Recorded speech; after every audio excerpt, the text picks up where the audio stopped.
Hello and welcome to the FATBOSS guide to Huntsman Altimor in Castle Nathria. So this boss is a bit of a step up over Shriekwing and has far more mechanics going on. That said, if you get a full understanding of how the fight works, it isn't too difficult. So let's jump straight in. So the boss starts with one of his pets, and as each dies, a new one will come in. The damage the pets and the boss take is shared onto each other, so you'll want to cleave and multi-dot as much as you can by stacking them up. There's 3 pets in total, and each brings its own abilities, essentially making the fight have 3 phases. However, the boss himself has 2 abilities that he will use in all phases. Ideally, you'll want range to be spread on one side of the boss and melee on the other at all times. This is because the boss will frequently cast Spread Shot. This large cone is unavoidable and deals quite a large burst of damage. By being spread, you'll minimize the damage the raid takes and reduce the likelihood that someone will be comboed by other sources of damage. Being spread also helps with his other ability, which is Sin Seeker. This is targeted at 3 players marked with a debuff and a large arrow from the boss pointing towards them, and at the end of the cast an arrow is shot at those 3 players, dealing a large burst of damage and applying a very nasty dot to the marked players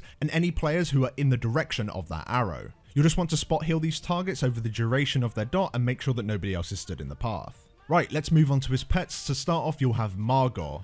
One player in the raid will be targeted by his Vicious Lunge. This deals a burst of lethal physical damage, however it can be split by all players who stood within 6 yards of this player, and this also applies a dot to all of those players. You'll want to limit the amount of players that soak to around a third or a quarter of your raid. Any more than that, it will probably be overkill and you'll just force your healers to end up healing more because you have so many dots, but really just make sure it's soaked. The only other thing Margore will do is apply a stacking bleed on the tank. You can taunt on one, or as it is a bleed, you can use Kyrian Potion on a second application and not have to swap. Once Margore is dead, Bargast will come in next. This guy is the most important part of the fight and is the easiest to mess up. On a timer, he will cast 2 spells. Rip Soul is a cast on the tank that deals a large burst of shadow damage and spawns a friendly add on the tank's location, with a health percentage equal to the health of the tank immediately after the hit.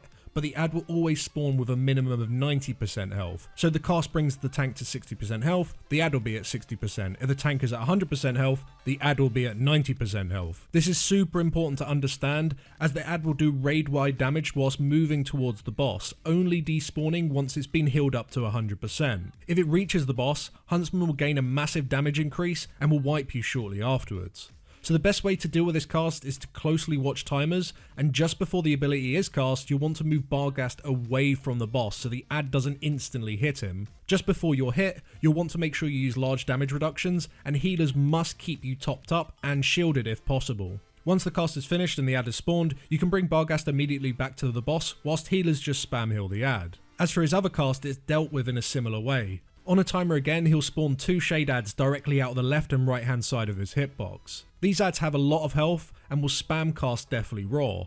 This cast applies a super nasty dot on the raid that stacks, and if you get 2 of these go off, it's pretty much a wipe. This cast however cannot be kicked, only crowd control can interrupt it. Importantly though, whilst the adds are under the form of crowd control, they gain a massive stacking damage taken increase. So the best way to deal with these adds is to spawn them away from the raid and assign players to crowd control them immediately when they spawn. You can then ignore them until they've reached 20 stacks or so, at which point you'll want to hard swap all your DPS onto them and kill them extremely fast, but you may however still need to crowd control them during this time just to interrupt them. If you need to go higher than 20 stacks then you can do, but the longer you leave it, the higher energy they gain, and if they ever reach 100% energy, you can no longer crowd control them at all, meaning that Deathly Roar casts will go off over and over again. But once you manage to deal with that, and you've killed Bargast off, you'll then get Hecutis.